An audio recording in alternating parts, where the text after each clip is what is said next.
Honestly, guys, I am just so proud of the Miami Heat.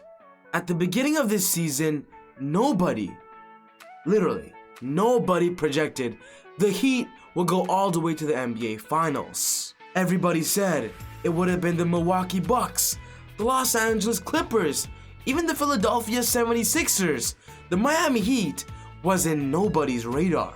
But oh boy, one free agent signing of Jimmy Butler made this non-playoff team a championship contender. I really hope that now Jimmy Butler gets more recognition in the NBA. From what he showed us in the NBA Finals, he's definitely a top 10 player in the NBA. And after they lost to the Lakers 4-2 in the NBA Finals, there's only one thing on their mind. They're thinking, how can we get better? And in this video, we're going to be talking about exactly that. How an NBA final team of the Miami Heat can get better and potentially push for another finals run. I'm going to make an early prediction right now. The Miami Heat are not going to be in anybody's radar to go to the finals next year. But I'm going to be real with you. This team, they're just going to keep getting better and better if they focus around Jimmy Butler. So if you're a Miami Heat fan, this video is perfect for you.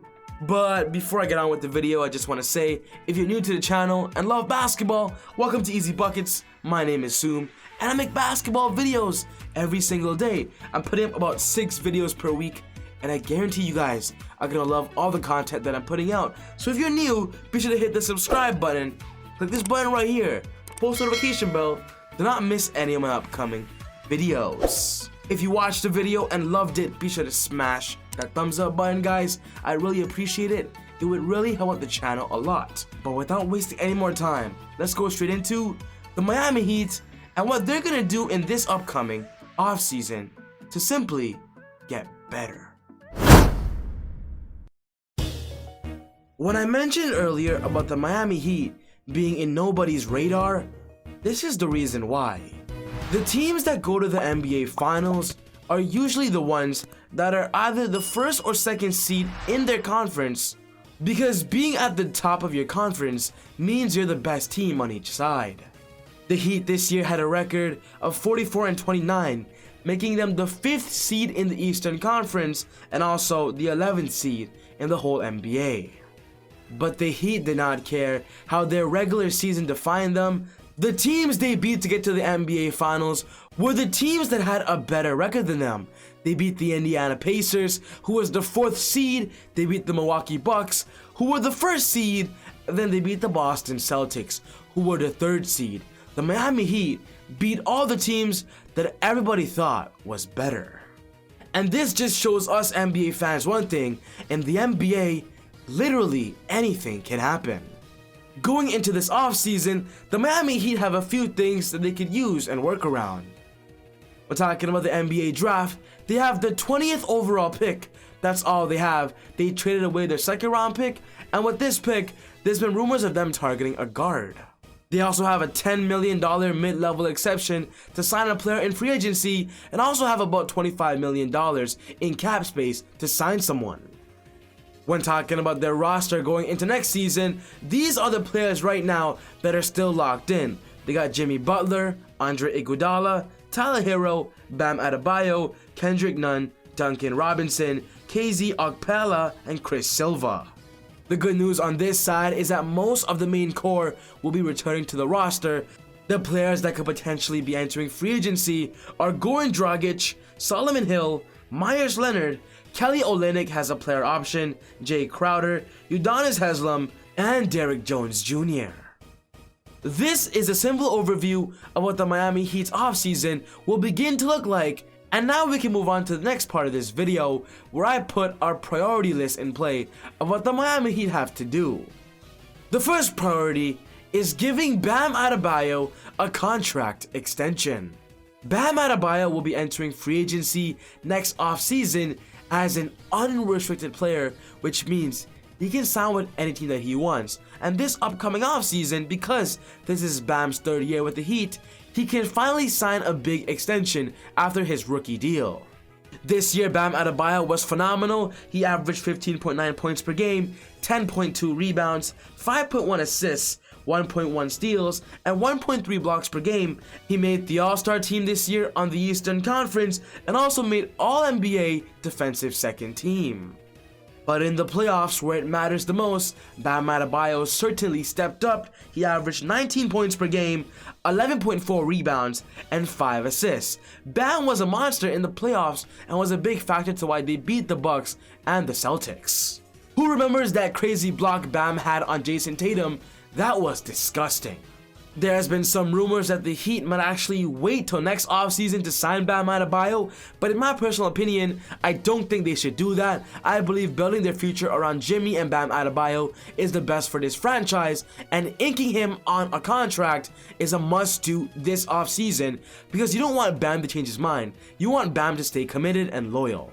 Giving Bam a contract extension, maybe a $25 million plus per year, might be the best possible solution. The second must-do is probably sign Goran Dragic to a one-year contract. Goran Dragic will be 35 next season, and I'll be honest, even though he was amazing this year in the NBA playoffs, he's not worth a max contract or a long-term contract due to his age. I believe giving him a one-year deal of maybe $15 million to $20 million would be the perfect scenario for the Heat, because this year, you never know. If Goran was playing, maybe the outcome of the finals would have been different. Maybe there would have been a Game 7. We all know Goran and Jimmy Butler have a strong relationship, and with Goran being a third option for this team has been successful, and let's see if they can do it one more time, one more year with Goran. I love the floor general presence I get from Goran. I love his playmaking ability and his leadership, and I believe it'll still be important to developing the young guns of Tyler Hero and Kendrick Nunn. There has been rumors of Goran joining other teams, but I'll be honest, I do think he wants to stay in Miami and give it another run. The third priority is signing a perfect free agent that I believe the Heat need. I'll be honest, when talking about the Heat's roster, there's one thing that I believe they should target in this upcoming offseason, and that's getting a dominant backup big man, a backup player in that front court to be great both offensively and defensively. Although Bam is an amazing center, he's kind of undersized, and if he's on the bench, the Heat don't really have anyone they can rely on to run that second unit. I believe the Heat should target DeMarcus Cousins to play that backup center role for this team. DeMarcus Cousins will be entering this free agency as unrestricted, which means a lot of teams will be going for him. And for his situation, he wants to put himself in the best position possible to succeed, to get another shot at an NBA championship. And joining a team that went to the NBA Finals this year, that might be a good idea. At the beginning of this season, Boogie got hit with a big injury that made him miss the whole year, but the point is right now, he's not worth a lot, and a lot of teams can get him for cheap and at a discounted rate. And if that's the case, the Heat should go for him. DeMarcus Cousins could easily be a sixth man for the team, putting up 15 points per game and 10 boards. He'll have a new opportunity on a championship contender. Imagine a closing lineup of Goran Dragic, Tyler Hero, Jimmy Butler. Bam could play the 4, and DeMarcus Cousins at the 5. I love that Eastern Conference lineup. And now talking about the fourth priority is actually something that I believe the Heat must do, and that's try to save money for Giannis in 2021. In 2021, the Heat will be losing a lot of their big contracts. They'll be losing Andre Iguodala and could have some cap space to sign Giannis. We all know Giannis wants to play for a championship contender, so why not join the team that eliminated you this year in the second round of the playoffs? Join a team that's all about winning, and that's what the Heat is showing them. And that is what the Heat is showing everybody. They want to win. Imagine a lineup of Jimmy Butler, Giannis, and Bam at the front court. This team would easily win the Eastern Conference, no doubt. If Giannis does not sign his contract extension this upcoming offseason, a lot of teams will be targeting him, and the Heat should definitely keep a close eye on this situation. And now, let's talk about my favorite part of this video, and that's the Heat trading for a third star. And for this video, I picked two players that I believe are going to be heavy targets the Heat will be looking at. The first player is trading for Victor Oladipo of the Indiana Pacers. We all know about Oladipo. He has a strong relationship with Jimmy Butler and Bam Adebayo, and during the playoffs after the Heat beat the Pacers, you saw these three having a conversation on the court. Of course, with that, everybody started the rumors of Victor Oladipo joining the Heat, and with him becoming an unrestricted free agent in 2021, I believe the Pacers will heavily be trading Victor this year.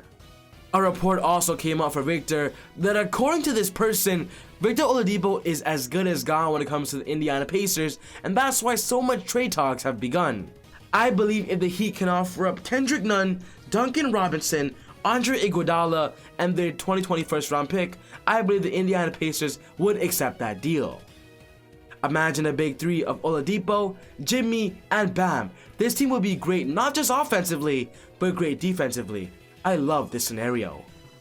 But the next scenario is the best case scenario, and that's the Heat trading for Bradley Beal.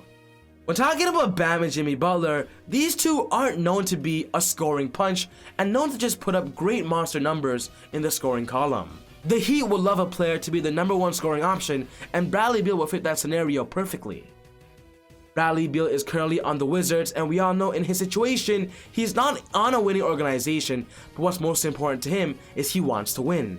Bradley Beal has been linked to the Heat multiple times because the Heat want to improve at that shooting guard position, and that's why Beal is just a perfect fit. If the Heat can offer up Kendrick Nunn, Tyler Hero, Duncan Robinson, Andre Iguodala, and Kelly Olynyk, and their 2020 first-round pick, I believe this might be enough for the Heat to actually land Bradley. I want to see Bradley Beal succeed and be in a winning organization, and that's why I believe the Heat are a perfect spot for him. But ultimately, guys, this wraps up my video for today on the Miami Heat and what they can do this upcoming offseason. What's most important to me is I want to know what you guys think. Are there any other players you believe the Heat should target? Are there any other free agents? Let me know all your thoughts in the comment section down below. But other than that, take it easy, God bless, and I'll see you all next time on Easy Buckets. Woo!